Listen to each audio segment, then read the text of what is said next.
सहना भवतु सहनौ भुनक्तु सह वीर्यं करवावहै तेजस्विनावधीतमस्तु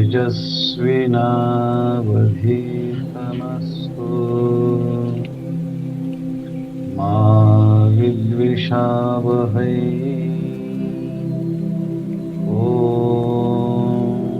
शांति शांति शांति। रामकृष्ण। गतिर्भर्ता प्रभु साक्षी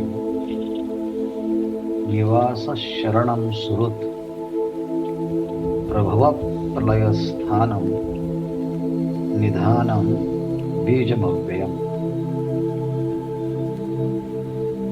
राजविद्या राजगुह्य योग नामक नवमोध्याय श्लोक क्रमांक 18 हा श्लोक आणि या श्लोकाच्या अंतर्गत असणाऱ्या काही ओव्यांचा आपण काल परामर्श चिंतन केलेला आहे।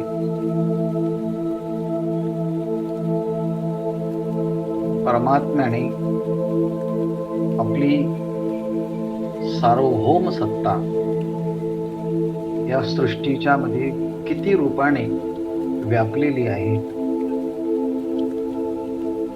असं सांगत सांगत जणू काही 7व्या अध्यायामध्ये सांगितलेल्या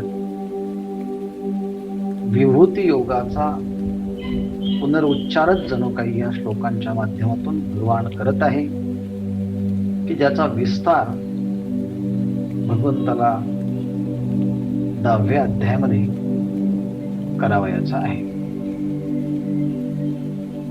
ह्या जगाची परमगती, या जगाचा धारण पोषण करणारा करता,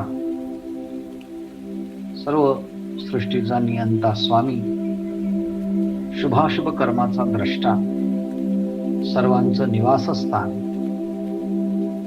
सर्वांचा रक्षण करता आणि हित करता, जगाची उत्पत्ती, संहार आणि स्थिती करता, सर्व कर्मफल राहण्याचं स्थान, संकल्प वासना संस्काराचं निधान, असा जगाचा अविनाशी कारण मी आहे असं परमात्म्याने आपल्या सर्व स्थलकालात मी कसा व्यापक आहे याची उद्घोषणा केली। काल ज्या ओव्यांचा आपण विचार केला त्याचा संक्षेपाने घोषवारा जर पाहायचा ठरला तर असं सांगता येईल की ही संपूर्ण चराचर सृष्टी आणि या सृष्टीमध्ये असलेले सगळे जीव यांचं समष्टी कर्म जेव्हा समाप्त होतं तेव्हा हे सगळी सृष्टी सूक्ष्म रूपाने ज्या प्रकृतीमध्ये साठवली जाते आणि ती प्रकृती देखील ह्या जगाचं उत्पत्ती स्थिती लयाचं कारण बनलेली प्रकृती ती जेव्हा क्षीणते तेव्हा ती विश्रांतीला ज्या ठिकाणी जाते ती परमगती मी। अर्थात काही लोक प्रकृतीत विश्रांती घेतात, प्रकृती जिथे विश्रांती घेते ते परमधाम।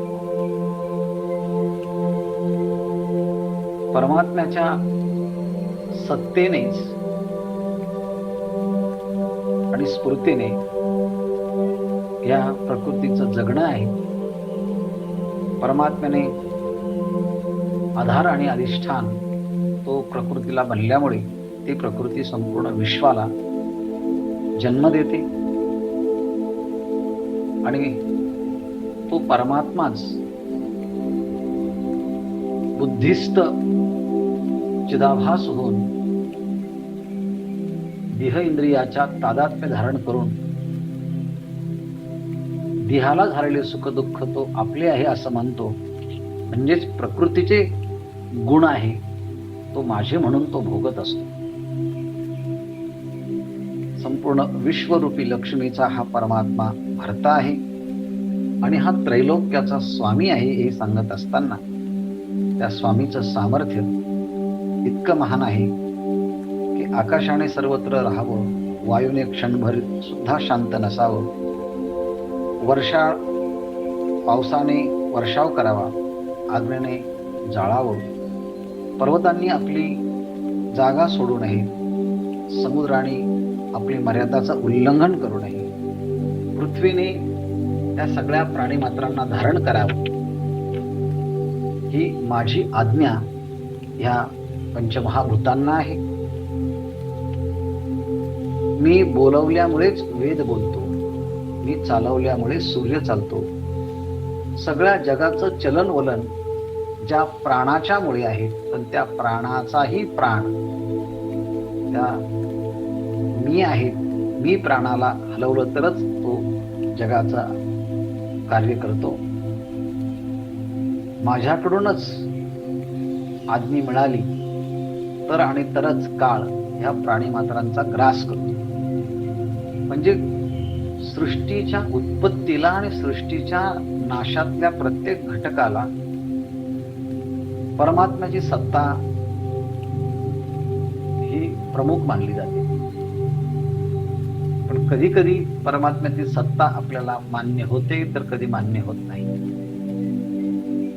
मुलाचा जन्म होतो तेव्हा परमात्म्याची सत्ता मान्य होते, पण अकाली मुलगा गेला की मग मात्र ईश्वराची सत्ता आपल्याला मानण्याची भूमिका किंवा तसं तेवढं धाडस होत नाही. पण या ओवीमध्ये सांगितलं आहे की मिया नेमिला साता, माझी आज्ञा झाली असतानाच मृत्यू काय करतो, भूता काळ ग्रासित असे. सगळ्या प्राणीमात्रांना त्यांच्या त्या जन्मातलं प्रारब्ध जेव्हा समाप्त होतो तेव्हा काहीतरी निमित्त करून काळ त्या जीवाचा ग्रास करतो. ह्याप्रमाणे या सगळ्या सृष्टीतल्या देवदेवता पंचमहाभूते ही ज्यांची आज्ञा पाळतात असा जो परमात्मा समर्थ तो जगाचा नाथ आहे. पण हे सगळं कार्य करताना परमात्मा ज्याप्रमाणे आकाश सगळीकडे व्यापून असून कोणत्याही कर्मामध्ये ते लिप्त होत नाही, तसं परमात्मा गगना ऐसा साक्षीभूत तोही मीची. या सगळ्या सृष्टीला कारण स्वरूपाने जर विचार केला तर आकाश सगळीकडे आहे पण सगळीकडे नाही, साक्षी रूपाने अलिप्त आहेत. ते कधी साक्ष पदार्थांच्या मध्ये ढवळाढवळ करत नाही, सगळ्यांना लांबून साक्षी रूपाने ते पाहत. या सृष्टीमध्ये प्रकृतीचे दोन कार्य आहेत, एक आहे नाम, दुसरं आहे रूप. पण ह्या नामरूपाच्या मध्ये परमात्मा हा व्याप्त आहे आणि त्या नामरूपाचा आधारही, नामरूपाचा ओलावाही आपणच आहे. हे सांगण्याकरता काल दृष्टांत आपण पाहिला होता की पाण्यापासून लाटा तयार होतात, मग त्या लाटांना आधार कोण आहे, पाणी, आणि त्या लाटांच्या मध्ये कोण आहे, पाणी. मग जसं त्या लाटांना आधारही पाणी आणि लाटांच्या मध्येही पाणी, जसं सगळ्या प्राणीमात्रांना आधार आणि त्या प्राणीमात्रांच्या नामरूपामध्ये त्या परमात्म्याचं वसतिस्थान आहे. ह्याप्रमाणे ऐसे वसवी तसे सकळ तो निवास मी, सगळ्या सृष्टीचा निवास मी परमात्मा आहे. याकरता त्या परमात्म्याला जो कोणी शरण जातो, जो मज भय अनन्य शरण, त्याची निवारी जन्म मरण ह्याला शरणागत शरण अनन्य मीची. परमात्मा एक असताना देखील त्या प्रकृतीच्या तादात्म्यामुळे, तो प्रकृतीच्या गुणामुळे वेगवेगळ्या रूपाने अनेकपणाने तो प्रतिदिला येतो आणि संपूर्ण सृष्टी ज्या समष्टी प्राणाच्या मुळे जगते. तो समष्टी प्राण ही सृष्टीचा मी आहे आणि तो मी परमात्मा कोणत्याही जीवाच्या उपाधीचा कनिष्ठता किंवा श्रेष्ठता असा भाग न पाहता त्या सगळ्या उपाधींच्या मध्ये माझी व्याप्ती आहे हे सांगत असताना ज्याप्रमाणे सूर्य त्याचं प्रतिबिंब जिथे कुठे पाणी असेल तिथे ते प्रतिबिंब त्या सूर्याचं पडत असतं. मग सूर्याचं प्रतिबिंब पडताना तो सूर्य हे म्हणत नाही की हा समुद्र आहे म्हणून मी इथे पडणार, परंतु हे थिल्लर म्हणजे डबका आहे तिथे मी पडणार नाही असं न म्हणता सगळीकडे त्या जिथे जिथे जलाशय आहेत त्या ठिकाणी त्या सूर्याचं प्रतिबिंब पडत असतं. त्याप्रमाणे ज्या ठिकाणी अंतःकरणाची उपाधी आहे, पंच ज्ञानेंद्रिय, पंचकर्मेंद्रिय, मन, बुद्धी, चित्त, अहंकार, त्यामध्ये अर्थात हे सूक्ष्म इंद्रिय आणि त्यात बुद्धितत्व जिथे आहे त्या बुद्धितत्वाच्या ठिकाणी परमात्मा प्रतिबिंबित होत असतो. याप्रमाणे काल आपण विचार पाहिला. त्यानंतर आज 291 पासून आरंभ होतोय ह्या ओव्यांच्या विचाराला. मीची गळा पांडवा ह्या त्रिभुवनासी ओलावा, सृष्टी क्षय प्रभावा मूळ तेवी. हे पांडवा नाम अर्जुना, मीची या त्रिभुवनासी ओलावा, ह्या संपूर्ण त्रिभुवनाला ओलावा, त्या त्रिभुवनाला जीवन देणारा स्त्रोत मीच आहे. मग त्रिभुवनाच्या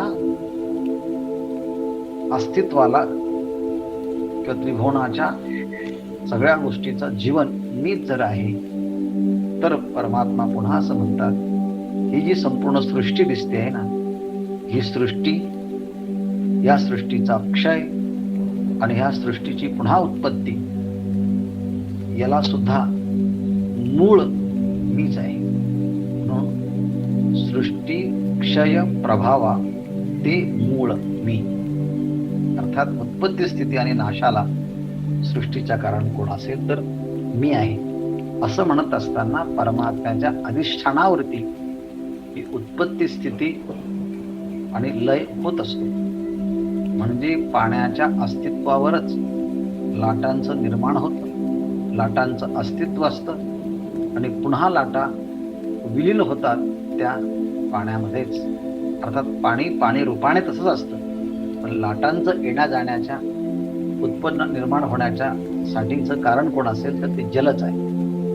त्याप्रमाणे सृष्टीच्या संबंधाने तो ईश्वराचा अधिष्ठान भूमिकेतला नेम समजून घ्यावा एवढाच त्याचा अर्थ आहे. हे सांगण्याकरता ज्ञानेश्वर महाराजांनी जे दृष्टांत दिले ते अत्यंत सिद्धांत कळण्यासाठी सुलभ होणारे आहे. बीज रुखाते प्रसवे, मग ते रुखपण बीजी सामावे, तैसे संकल्पे होय अघवे, पाठी संकल्पे मिळे. हा संकल्पवादाचा सिद्धांत ज्ञानेश्वर महाराजांनी ह्या ओवीमध्ये प्रकट केला आहे. बीज रुखाते प्रसवे, कोणत्याही वृक्षाचं बीज जे छोटं असतं, सूक्ष्म असतं, ते एखाद्या जमिनीच्या भागामध्ये अंतर्गत जमिनीच्या ठेवलं, त्याला बीजारोपित केलं तर होतं काय? पाण्याचा संपर्क आला, हवेचा संपर्क आला, वायूचा संपर्क आला, सूर्यप्रकाशाचा संपर्क आला तर त्या भूमीमध्ये पेरलेलं बीज काही काळानंतर रुखाते प्रसवे, तेच वृक्षाला अंकुराच्या रूपानं जन्माला घालतं. मग पुढे त्या बीजाचा अंकुर होतं, मग त्याच्या पालवी फुटतात, मग पुढे फांद्या फुटतात आणि मग त्याचा विस्तार होतो. मग ते वृक्षपण, मग ते वृक्षाच्या रूपानं मोठं होतं. आणि जेव्हा तो वृक्ष मोठा होतो, परिपक्व होतो, त्याला फळं लागायला लागतात, तेव्हा होतं काय, तर संपूर्ण वृक्षाचं अस्तित्व पुन्हा बीजाच्या मध्ये सामावलं जातं. म्हणून ते रुखपण बीजी सामावे. पहिल्यांदा संपूर्ण बीज वृक्षाला जन्म देतं आणि तो वृक्षच पुन्हा परिपक्व झाला की त्या वृक्षाची सगळी शक्ती पुन्हा बीजामध्ये समाविष्ट होते. म्हणजे बीजापासून वृक्ष आणि वृक्षापासून पुन्हा बीज, असं हे अव्याहतपणे चक्र या सृष्टीचं चालू राहतं. हा दृष्टांत दिल्यानंतर सिद्धांत कळण्यासाठी ज्ञानेश्वर महाराजांनी पुढचा सिद्धांत सांगितला पहा. तैसे त्याप्रमाणे संकल्पे आघवे होय. संकल्पे म्हणजे ईश्वराच्या संकल्पाने आघवे होय, हे संपूर्ण सृष्टीची उत्पत्ती होते. पाठी म्हणजे काही काळानंतर काय होतं, संकल्पी मिळे पुन्हा संपूर्ण सृष्टी ह्या ईश्वराच्या संकल्पामध्ये ती लय पावते.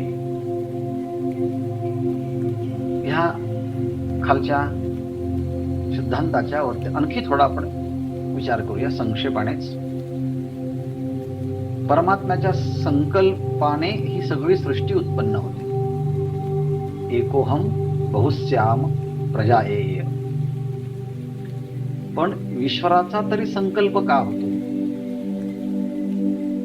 याचं कारण जीवांच्या समष्टी कर्माचं प्रारब्ध जेव्हा उदयोन्मुख होतं, सगळ्या जीवांच्या कर्म जेव्हा ते कर्म परिपक्व होऊन फल भोग देण्याकरता जेव्हा सन्मुख होण्याचा कालावधी येतो, तेव्हा त्या सगळ्या प्राणी मात्रांच्या कर्मफलाच्या कर्मफलाच्या भूमिकेमुळे भगवंताला असं वाटतं की यांचं प्रारब्ध आता कर्म भोगाचं सुरू होत आहे. आणि म्हणून त्या जीवांच्याच कर्माप्रमाणे परमात्म्याच्या ठिकाणी त्यांना उत्पत्तीचा संकल्प तयार होतो. तैसे संकल्पे, आणि संकल्प झाल्याबरोबर आघवे होय. खरं म्हणजे ईश्वराचा संकल्प किती मोठा आहे, त्याच्या संकल्पानेच सगळी सृष्टी उत्पन्न होते. म्हणून ईश्वराचं स्वरूप सांगत असताना पतंजली महर्षींनी क्लेश कर्म विपाक आशैर अपरामृष्ट पुरुष विशेष ईश्वरा. परमात्म्याच्या ठिकाणी कोणत्याही प्रकारचे क्लेश म्हणजे दुःख नाही. परमात्म्याच्या ठिकाणी कोणत्याच प्रकारचे कर्म नाही. क्लेश कर्म, कोणत्याही कर्माचे विपाक म्हणजे कर्मफळ देखील त्या परमात्म्याला लागू पडत नाही. आणि आशय म्हणजे कोणत्याही कर्माचे संस्कार, वासना त्या परमात्म्याच्या ठिकाणी नाही. मग त्याच्या ठिकाणी जर वासना नाही, मग संकल्प झाला कसा काय? तर तो संकल्प जरी ईश्वराच्या ठिकाणी झाला तरी तो संकल्प सगळ्या जीवांच्या कर्म भोगाच्या सापेक्षत्वाने निर्माण झालेला आहे. तो संकल्प त्यांचा नाही. तैसे संकल्पे अगवे होय. सगळ्या संकल्पाने सृष्टी निर्माण केली. आणि एकदा की सगळ्या जीवांचं प्रारब्ध जेव्हा संपुष्टात येतं प्रलयकालच्या वेळेस, तेव्हा ते प्रारब्ध जेव्हा समष्टी प्रारब्ध तेव्हा जीवांचं समाप्त होतं, तेव्हा प्रलय काळ ओढवतो. आणि मग आता यांचं प्रारब्ध संपलं आहे आणि म्हणून परमात्म्याला जीवांच्या प्रारब्ध भोगाचा क्षय झाला असताना संपूर्ण सृष्टीचा लय करावा असा संकल्प तयार होतो. म्हणून पाठी संकल्पी मिळे. त्यानंतर पाठीमेनंतर संकल्पी मिळे म्हणजे संकल्पामध्येच ही सृष्टीचा लय होतो. म्हणजे सृष्टीची उत्पत्ती संकल्पामुळे आणि सृष्टीचा लयही पुन्हा संकल्पामुळे. आणि म्हणून आईसे जगाचे बीज जो संकल्प अव्यक्त वासना रूप तया कल्पांती जेत निक्षेप होय तेमी. मग म्हटले ऐसे जगाचे बीज जो संकल्प, संपूर्ण जगाचं बीज जो ईश्वराचा संकल्प आहे, तो ईश्वराचा संकल्प आपल्याला डोळ्याने दिसत नाही, आपण तो पाहू शकत नाही. मग तो पाहू शकत नसल्यामुळे तो अव्यक्त आहे. ईश्वराच्या ठिकाणी सृष्टी उत्पत्तीच्या संबंधाचा जो पहिला संकल्प आहे तो अव्यक्त आहे. परंतु तो अव्यक्त असणारा संकल्प ईश्वराच्या ठिकाणी झाला तरी का निर्माण? तर समष्टी जीवांच्या ठिकाणी असणारा वासना, त्याप्रमाणे झालेलं कर्म आणि ते कर्माचं फल जेव्हा परिपक्व होतं तेव्हा ते अव्यक्त असणारा ते परमात्म्याचा संकल्प, तो वासनारूप म्हणजे समष्टी जीवांचा वासनारूप तो संकल्प, त्यामुळे काय होतं? सृष्टी उत्पन्न होते. तयास कल्पांती.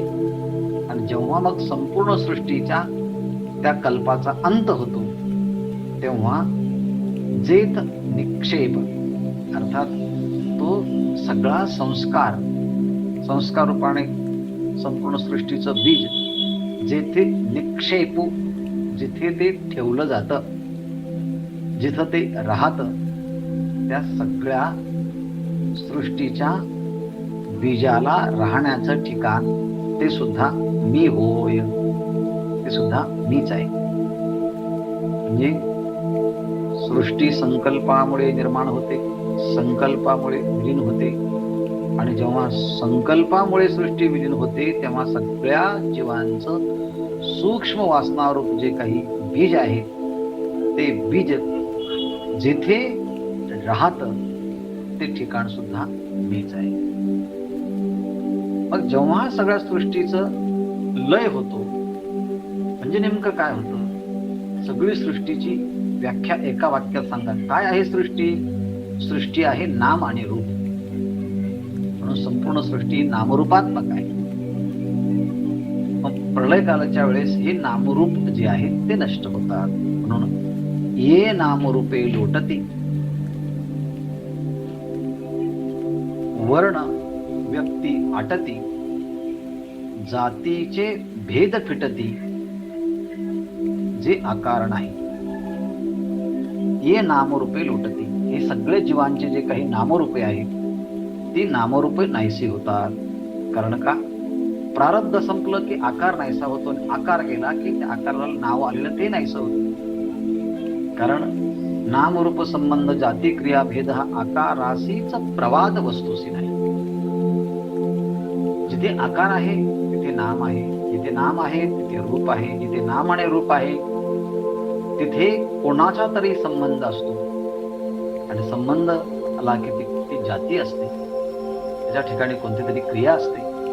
हा सगळा 6 प्रकारचा जो विचार आहे असते, ज्या नामरूप संबंध जाती क्रिया भेद हा आकाराशीच प्रवाद, जिथे आकार आहे तिथे. पण एकदा की तो आकार संपला की मग हे सगळे नामरूप हे आटून जातात. मग नामरूप ज्या व्यक्तीच्या माध्यमातून अभिव्यक्त होत असतात, आकाराच्या माध्यमातून, ते आकार ज्या ज्या ठिकाणी उत्पन्न होतात त्याला वर्ण असं म्हणतात. काही आकार सत्वगुणाच्या ठिकाणी, सत्वगुण असणाऱ्या घरात उत्पन्न होतील, काही आकार रजगुणाच्या ठिकाणी, घर असलेल्या ठिकाणी उत्पन्न होतील, काही आकार तमगुण व्यक्तीच्या घरात उत्पन्न होतील. म्हणून हे ब्राह्मण, क्षत्रिय, वैश्य आणि शूद्र त्याप्रमाणे हे वर्ण देखील त्यातून उत्पन्न झाले, आणि त्या वर्णातून मग हे देहादी जे आहेत. मग वर्ण व्यक्ती आटती, नामरूपे लोटती, मग जातीचे भेद फिटती. मग जाती असं म्हणताना अंडज, जारज, उद्भिज, स्वेदज, अर्थात या 4 प्रकारच्या खाणी किंवा जाती आहेत.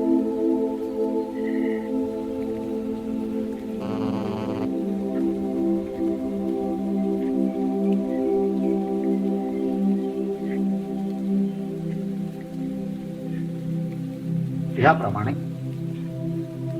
हे नामरूपे लोटती वर्ण व्यक्ती अटती जातीचे भेद फिटती. मग आता त्या ठिकाणी अंडज ज्वारज स्वेदज उद्भिज आता ह्या जाती राहत नाही. ब्राह्मण क्षत्रिय वैश्य शूद्र हे वर्णही राहत नाही. आणि हे वर्ण ज्या व्यक्तींना लागू पडतात त्या व्यक्ती राहत नाही. आणि व्यक्तीच्या सापेक्ष असणारे नाम आणि त्यांना प्राप्त झालेले रूप ते पण राहत नाही. कारण जे आकार नाही, आकार संपले की मग आता त्या आकाराच्या अनुषंगाने असणाऱ्या ह्या सगळ्या वर्ण व्यक्ती जाती नाम रूप हे सगळ्या गोष्टी त्या आकारावर अवलंबून असतात. आणि एकदा आकार संपला सगळ्या बाकीच्या आधारित प्रपंच हा नष्ट होतो. ये नामरूपे लोटती वर्ण व्यक्ती अटती जातीचे भेद फिटती. जातीचे भेद देखील नाहीसे होतात जेथ आकार नाही. तै संकल्प वासना संस्कार माघवते रचावया आकार जेथ राहोणी असती अमर ते निधानवी. या श्लोकावरची शेवटची ओळी आहे.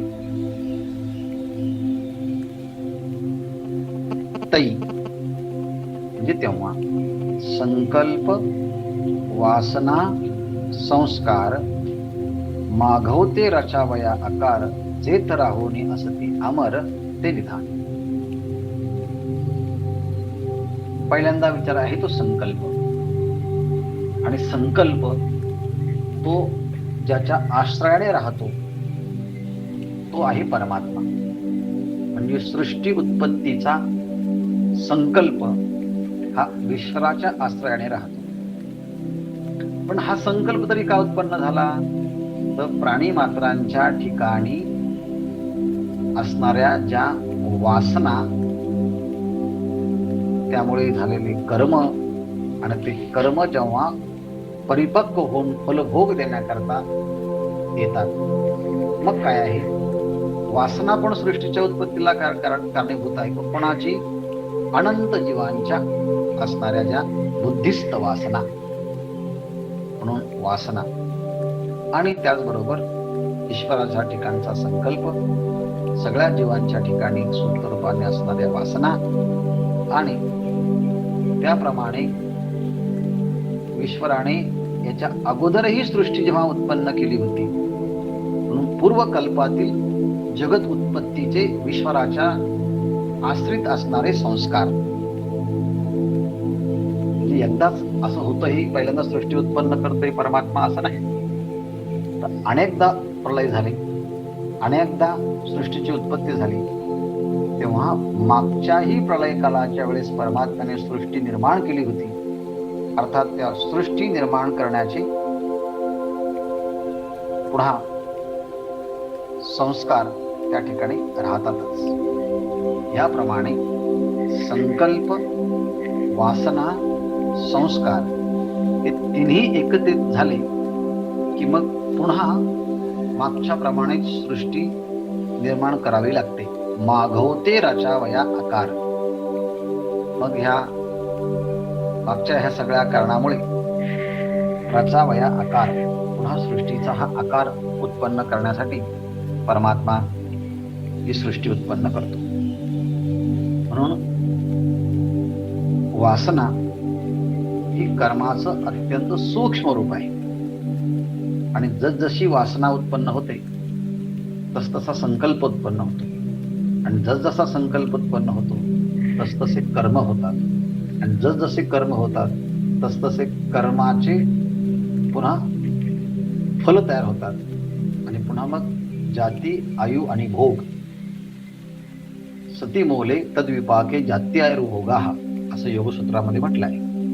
जोपर्यंत माणसाच्या अंतःकरणामध्ये अज्ञान आहे तोपर्यंत सती मोले तद्विपाके जात्यायुर्भोगा तोपर्यंत जन्म आणि जन्माचं ठरलेलं आयुष्य आणि त्या आयुष्यामध्ये ठरलेले सुखदुःखात्मक भोग हे सारखे चक्र चालू असतात.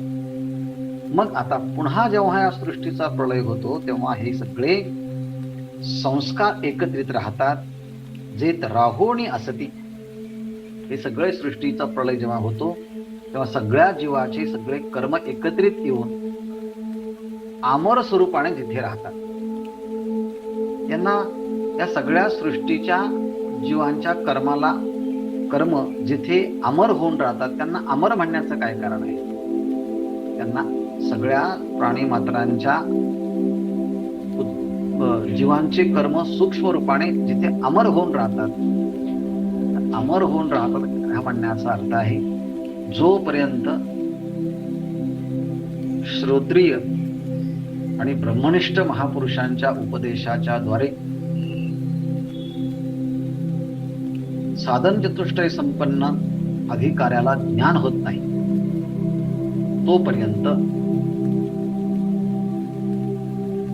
तोपर्यंत ते वासनारूपी संस्कार, ते अज्ञान नष्ट होत नाही.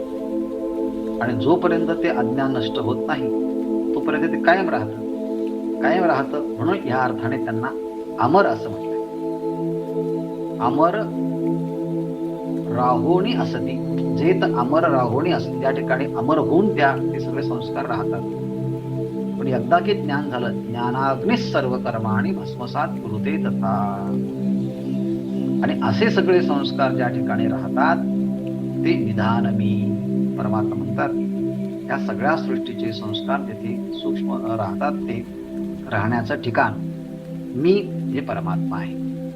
आणखीन तो परमात्मा कसा आहे हे सांगत असताना, तपाम्यहमहं वर्षं निगृह्णाम्युत्सृजामि च अमृतं चैव मृत्युश्च सदसच्चाहमर्जुन. हा 19 क्रमांकाचा श्लोक आहे. भगवान या ठिकाणी सांगतायत, अहम तपामी, मी सूर्याच्या रूपाने तापतो. अहम वर्षम निगृह्णामी, मी पावसाचा निग्रह करतो, ते पाणी मी खेचून घेतो. आणि पुन्हा अहम उत्सृजामी, आणि पुन्हा काही दिवसांनी या सृष्टीवर पाऊस पडतो. हे अर्जुना, अहम अमृतम च एव मृत्युः, मी देवतादिकांच्या ठिकाणी असणारा अमृत मी आहे, आणि मर्त्य असणाऱ्या मर्त्य म्हणजे मरणासन्न असणाऱ्या व्यक्तीच्या ठिकाणचा जो मृत्यू तो सुद्धा मीच आहे. त्याप्रमाणे सत नामरूपाने व्यक्त होणारे सर्व जगत, असत म्हणजे कारण नामरूप ज्या ठिकाणी व्यक्त होत नाही ते सुद्धा मीच आहे, असा ह्या श्लोकाचा धावता शब्दार्थ झाला. यावरती ज्ञानेश्वर महाराजांचं भाष्य पाहण्यापूर्वी भगवत पूज्य पादांनी यावरती लिहिताना असं म्हटलंय, तपामी, अहम तपामी, मी तापतो. पण कसं तापतो? आदित्य भूत्वा कैश्चित रश्मीभिः उल्बणैः अहम तपामी. अर्थात आदित्य भूत्वा, आदित्य म्हणजे सूर्य होऊन सूर्याच्या किरणांच्या माध्यमाच्या द्वारे रश्मीभिः उल्बणैः, त्या रश्मीच्या द्वारे काय करतो? त्या सगळ्या उष्णतेच्या द्वारे त्या पाण्याला, पृथ्वीवरच्या पाण्याला वरती खेचून घेतो. ते खेचून घेण्यासाठी पहिल्यांदा मी उष्णता निर्माण करतो. या अर्थाने अहम तपामी, तापतो. पण कसा तापतो? आदित्य भूत्वा, सूर्य होऊन, कैश्चित रश्मीभिः उल्बणैः. आणि ते सगळ्या पाण्याला वरती खेचून तापवतो. आणि त्यामुळे अहम वर्षम निगृह्णामी, त्या सगळ्या पाण्याला वरती खेचून घेतो. आणि काही काळ झाला की पुन्हा त्या किरणांच्या द्वारे सृष्टीला त्या ठिकाणी ही पाऊस पडतो. कैश्चित रश्मीभिः उत्सृजामि, पुन्हा ते पावसाचा वर्षाव करतो. आणि पुन्हा निगृह्णामि, आणि पुन्हा काही काळ गेला की त्या सूर्यकिरणांच्या द्वारे पुन्हा पाण्याचा बाष्पीभवन होऊन ते ढगात जातं आणि पुन्हा पाऊस पडला जातो. मग किती काळ तुम्ही उष्णतेने जल पृथ्वीवरचं शोषून घेता? अष्टभीही अष्टभीही अष्टभीही मासैही पुन्हा उत्सृजामी. 8 महिने ते पाणी मी वरती खेचून घेतो सूर्याच्या किरणांच्या माध्यमातून आणि 8 महिन्याच्या नंतर अष्टभीही मासही पुन्हा 8 मासाच्या नंतर पुन्हा काय आहे? उत्सृजामी प्रावृषी. पुन्हा ह्या पावसांचा वर्षाव करतो. 4 महिने पावसाचा वर्षाव करतो, तर 8 महिने सूर्यकिरणांच्या द्वारे त्या सगळ्या पाण्याचं बाष्पीभवन करण्याच्या निमित्ताने ते पाणी खिचून घेत असतो आणि पुन्हा 4 महिने त्या पाण्याचा वर्षाव करतो. हे मीच करतो.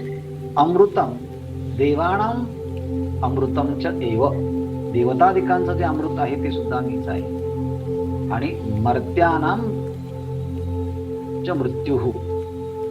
मर्त्यानाम मृत्युः अर्थात मरणाऱ्या व्यक्तीच्या ठिकाणी, अर्थात जो व्यक्ती मरतो, मरणासन्न असतो, त्या मर्त्य जीवाचा जो मृत्यू आहे, तो मर्त्य जीवाचा मृत्यू सुद्धा भगवंत म्हणतात मीच आहे. त्याप्रमाणे परमात्मा म्हणतात की मी सत आहे आणि असत आहे. सत आणि असत या शब्दाचा उच्चार करताना, सत असं म्हणताना नामरूपाने व्यक्त होणार जे रूप आहे त्याला सत म्हणावं. यस्य यत् संबंधितया विद्यमानं तत् सत. असं सतची व्याख्या आचार्यांनी केली. तद विपरीतम च असत. त्याच्या उलट जे असतं ते असत. याप्रमाणे ज्याच्या संबंधाने जे विद्यमान असतं ते सत म्हणजे कार्य होय, याच्या उलट असतं ते असत म्हणजे कार्य आणि कारण. यालाच सत म्हणजे कार्य आणि असत म्हणजे कारण. त्या सगळ्या सृष्टीच्या मध्ये कार्यकारण संबंध जो आहे, प्रत्यक्ष दिसणारं कार्य आणि न दिसणारं कारण, हे सुद्धा परमात्मा म्हणतात मीच आहे. याप्रमाणे न पुन्हा अत्यंतमेव असतः भगवान, परंतु परमात्मा बौद्धांनी सांगितलेल्या पूर्णपणे अत्यंत असद रूप आहे असं नाही. तर परमात्मा कार्यही नाही आणि कारणही नाही. कार्य कारणाच्या पलीकडे असणारा परमात्मा आहे. याप्रमाणे परमात्म्याचे हे वेगवेगळे सृष्टीतले रूपच परमात्म्याने सांगितले. यावरती ज्ञानेश्वर महाराजांनी जे भाष्य केलं आहे ते भगवत पूज्यपाद आचार्यांच्या अगदी जवळ जाणार आहे. पहा, मी सूर्याचे निवेशे तपे तै हे सोशे पाठी इंद्र होनी वर्षे ते पुढती भरे. म्हणजे भगवंताच्या बोलण्यामध्ये अनेक गोष्टी अध्यारूत असतात. त्या गोष्टी भाष्यकारांना उघडून खुलून स्पष्ट करून दाखवायच्या असतात. भगवंताने एवढं सांगितलं की मी तपामी, अहम तपामी आणि अहम वर्षम निगृह्णामी आणि अहम वर्षम उत्सृजामी. मी तापतो आणि पाणी वरती खेचून घेतो आणि पुन्हा उत्सृजामी, पुन्हा पावसाला वर्षा ढगांच्या माध्यमातून ते पाणी पाऊस पाडतो. एवढं सांगितलं भगवंतानी. पण आता ज्ञानेश्वर महाराज त्यावरती भाष्य करताना किती गोष्टी टाकतात पहा. मी सूर्याचे निवेशे, मी सूर्याच्या रूपाने, सूर्याच्या आकाराने, सूर्याच्या रूपाने, सूर्याच्या आकाराने म्हणजे सूर्यकिरणांच्या रूपाने, सूर्यकिरणांच्या आकाराने. काय? तपे, जेव्हा तापतो, उष्णता निर्माण करतो. तै, तेव्हा हे शोषे, हे शोषे म्हणजे हे जल शोषे, हे सगळं जल आहे, मी शोषून घेतो, शोषून घेतो. यालाच गृह्णामी, हे जे मूळ संस्कृत पद आहे त्याला ज्ञानेश्वर महाराजांनी मराठीत केलं आहे शोषे, मी शोषून घेतो. बर, सूर्याच्या रूपानं जलाचं बाष्पीभवनाच्या माध्यमातून मी पाणी वरती खिचून घेतो. पाऊस कसा पडतो? भगवंत पुन्हा माऊली सांगतात, पाठी त्यानंतर इंद्र होणी वर्षे. तो शब्द पुन्हा वरचा खाली घ्यायचा आहे. कोणता? पाठी मी इंद्र होणी वर्षे. त्यानंतर मी स्वतः इंद्र होतो आणि इंद्र होऊन काय करतो? तै तेव्हा पुढती भरे. पुढती भरे अर्थात पुन्हा ह्या पृथ्वीला जलाने समृद्ध करतो, ती भरवतो. म्हणजे पहिल्यांदा पृथ्वीवरचं पाणी सूर्याच्या रूपाने वरती घेतो आणि तेच जल पुन्हा इंद्राच्या रूपानं वर्षाव करतो आणि त्या पृथ्वीला पूर्णपणे भरून टाकतो. ही ओवी अशी नाही, पण या ओवीचा अर्थ अभिव्यक्त करणारी 15व्या अध्यायामध्ये अशीच ओवी गेली आहे. समुद्रातलं पाणी कमी का होत नाही? तेव्हा सांगते वेळेस असं म्हटलं, सूर्याच्या रूपाने बाष्पीभवन होऊन ढगात जातं पाणी, मेघात, आणि पुन्हा वर्षाव झाल्यानंतर नद्यांना पूर येऊन ते पाणी पुन्हा समुद्रामध्ये मिळतं. त्यामुळे समुद्रातलं पाणी जसं आहे तसंच राहतं. अशा अर्थाची ओवी आपण 15व्या अध्यायात पाहिली. तीच ओवी वेगळ्या आशयाने या ठिकाणी आली आहे. मी सूर्याचे निवेशे, तपे हे तपे तै हे सोशे, आणि पाठी इंद्र होणी वर्षे तै पुढती भरे. एकदा की ओवी आणि ओवीतले शब्द आपल्याला कळाले की मग अर्थ करण्याच्या दृष्टीने सुलभता प्राप्त होते आणि त्याचा आनंद पण येतो की हा, या ओवीचा अर्थ आपला असा करता येऊ शकतो. पुढची ओवी पहा. अग्नी काष्टे खाये, तै काष्टची अग्नी होय, तैसे मरते मारिते पाहे स्वरूप माझे.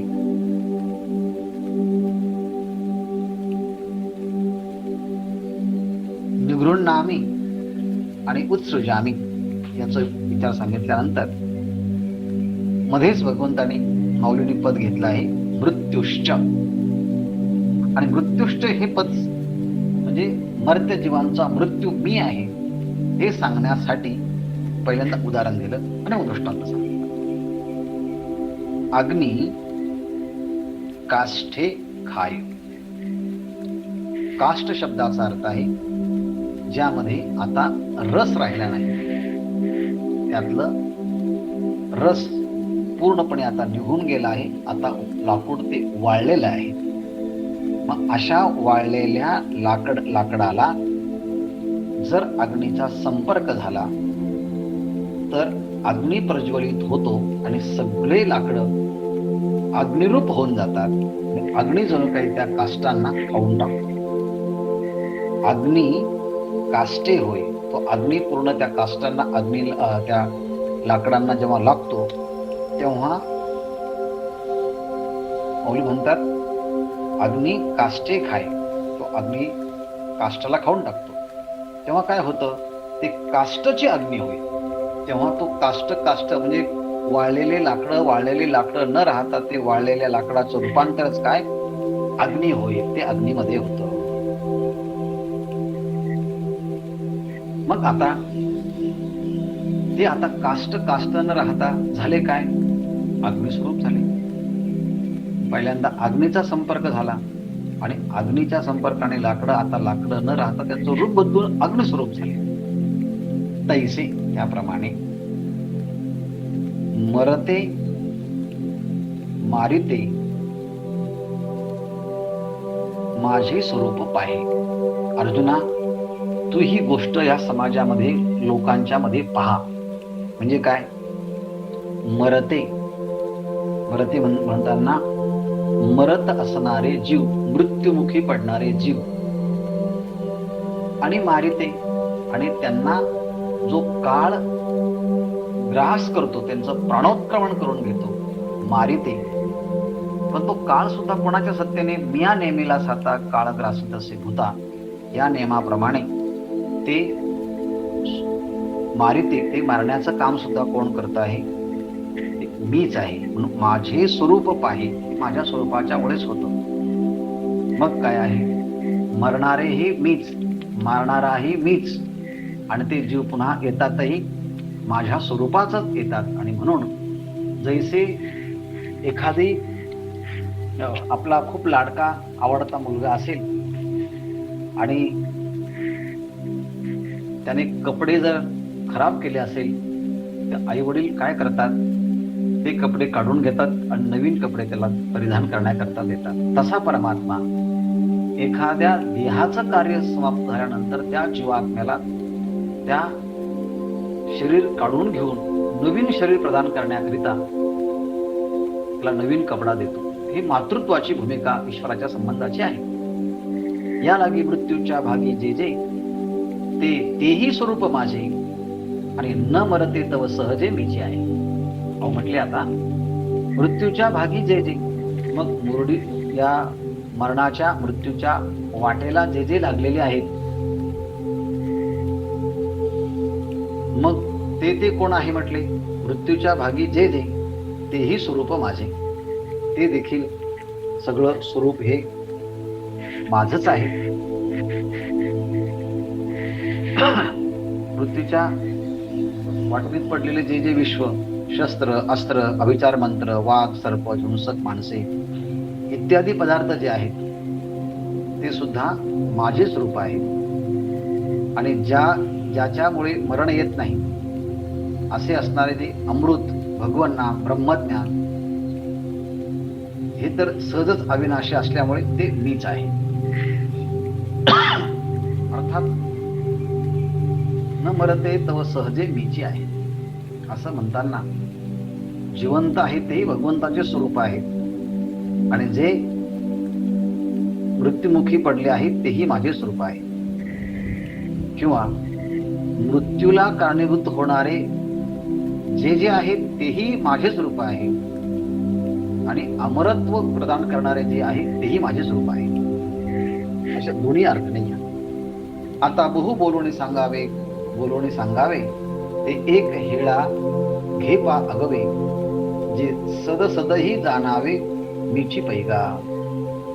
अरे बाबा अर्जुना, आता बहु बोलूने काय सांगावे? एकच गोष्ट अनेक वेगवेगळ्या पद्धतीने बोलून काय सांगावी याकरता एक हेळा, एकदा, घे पा अगवी, सगळंच सगळं माझ्या बोलण्याचा म्हणजे अर्थ एकदाच तू लक्षात घे म्हटले. काय आहे? तरी सतही जाणावे मीची पैगा. म्हटले सत आणि असत सगळं मीच आहे. सत म्हणजे नामरूपात्मक असणारे हे संपूर्ण जगत जे इंद्रियांना गोचर होतं त्यांना सत असं म्हणायचं, दिसतं ते सत असं म्हणायचं, आणि जे दिसत नाही कारण ते असत, अर्थात कार्यकारणाच्या रूपाने सुद्धा मीच आहे. आता मग मी कुठे नाही बरं? कार्याच्या रूपाने मीच, कारणाच्या रूपाने मीच, आतमध्ये मी, बाहेर मी, म्हणून अर्जुना मी नसे ऐसे कवन ठाव असे, परी प्राणियांचे दैव कैसे जेन देखती माते. अर्जुना, मी नसे ऐसा ठावळ कवन असे, या जगामध्ये मी नाही असे या जगामध्ये असे कोणतं स्थान आहे बरं सांग? Tell me that place where I do not exist. भाषांतर करायचं ठरलं तर सांग बरं अशी जागा कोणती आहे की ज्या ठिकाणी मी नाही. म्हणून अर्जुना, मी नसे ऐसे कवन वस्तू असे, म्हणजे मी सगळीकडे आहे. परी प्राणियांचे दैव कैसे जेन देखती माते. परंतु या जीवांचं, या प्राण्यांचं कैसे दैव, कसं दैव आहे म्हटले विचित्र, दुर्दैव म्हणावं, की जे माते न देखती, जे मला पाहत नाही, मला अनुभवत नाही, मला जाणत नाही. They do not understand my true essential nature. ते माझ्या खऱ्या स्वरूपाला जाणत नाही. I exist everywhere. I exist in all things and beings in this world. या सगळ्या जगताच्या मध्ये मी आहे. But unfortunately, these human beings do not understand my true essential nature. परंतु प्राणी मात्रांचं दैवच दुर्दैव असं आहे की ते मला माझ्या स्वरूपाला जाणत नाही. खरं म्हणजे अधूनमधून भाषांतर करण्याचा सुद्धा प्रयास व्हायला पाहिजे, पण आपल्याला वेळ नसल्यामुळे आपण तेवढं करत नाही. पण असं कसं, असं हे जे तुम्ही बोलतात हे कसं काय, कशाप्रमाणे आहे हे सांगण्याकरिता ज्ञानेश्वर महाराज म्हणतात, तरंग पाणी विणे सुकती, रश्मी वाते विन न देखती, तैसे ते मी न होती विस्मो देखे. म्हटले मोठं आश्चर्य पहा. काय आश्चर्य आहे? तरंग हे पाण्याचंच रूप आहे, पण पाण्याचंच रूप असणारे तरंग पाण्याविण तरंग सुकावेत, किंवा रश्मी म्हणजे सूर्यकिरण यांना वातीविन न देखती, त्यांना दिव्याच्या वातीशिवाय दिसू नये, तैसे मीची ते मी न होती विस्मो देखी. त्याप्रमाणे म्हटले सगळे प्राणी मात्र म्हणजे मीच आहे. सगळे प्राणी मात्र जर मीच आहे तरी देखील त्या प्राणी मात्रांना मी रूपाने कळत नाही. हे मोठं आश्चर्य नाही का? म्हटले आश्चर्य आहे ना. संपूर्ण सूर्याचा प्रकाश त्याला जर दिव्याचं साह्य घ्यावं लागणं हे मोठं आश्चर्यच आहे. पाण्यापासूनच तरंग उत्पन्न होतात आणि ते तरंग पाण्याशिवाय सुकून जावेत हे मोठं आश्चर्यच आहे ना. तसं म्हटले, हे आत बाहेर मी आ गोंदले, जग निखिल माझेची ओतिले, की कैसे कर्मतया आड आले, जे मीची नाही म्हणती. पहा, जे आत बाहेर मिया कोंदले, कोंदले कोंदून कोंदून भरलेलं आहे. मिया आत कोंदले आणि मिया बाहेर कोंदले. हे मिया हे माझ्याद्वारेच संपूर्ण नामरूपात्मक सृष्टी ही आतमध्ये आणि बाहेर सुद्धा माझ्याच अस्तित्वाने कोंदून कोंदून भरली आहे. किंबहुना हे निखिल जग माझेची ओतले, हे संपूर्ण जगच माझेच ओतलेलं स्वरूप आहे, माझेच नटलेलं हे रूप आहे. पण काय आहे?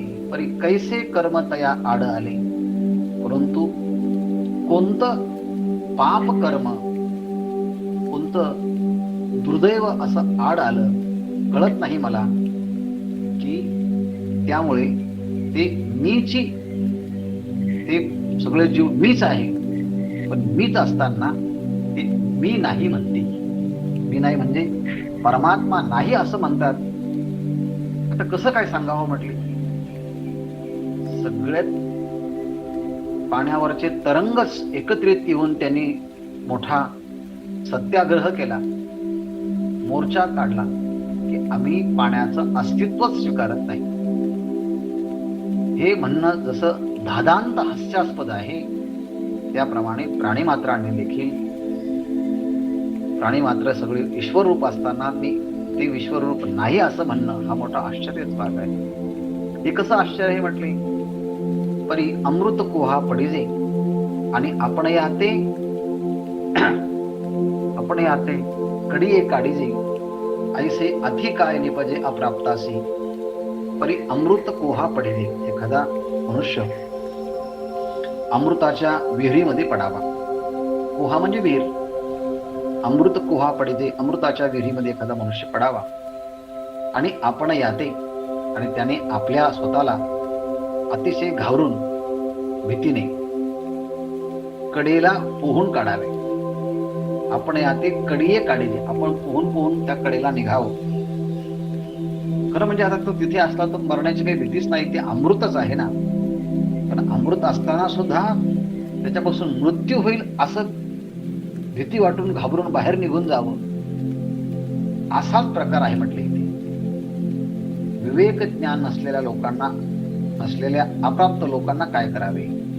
हे ऐसे अति काय किजे अप्राप्तासी, अप्राप्तासी काय किजे ऐसे अति, असं आहे म्हटले.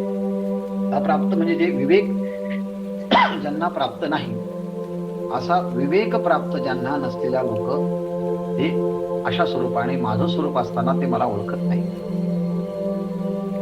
कसं आहे सांगण्याकरता ज्ञानेश्वर महाराज उदाहरण देतात.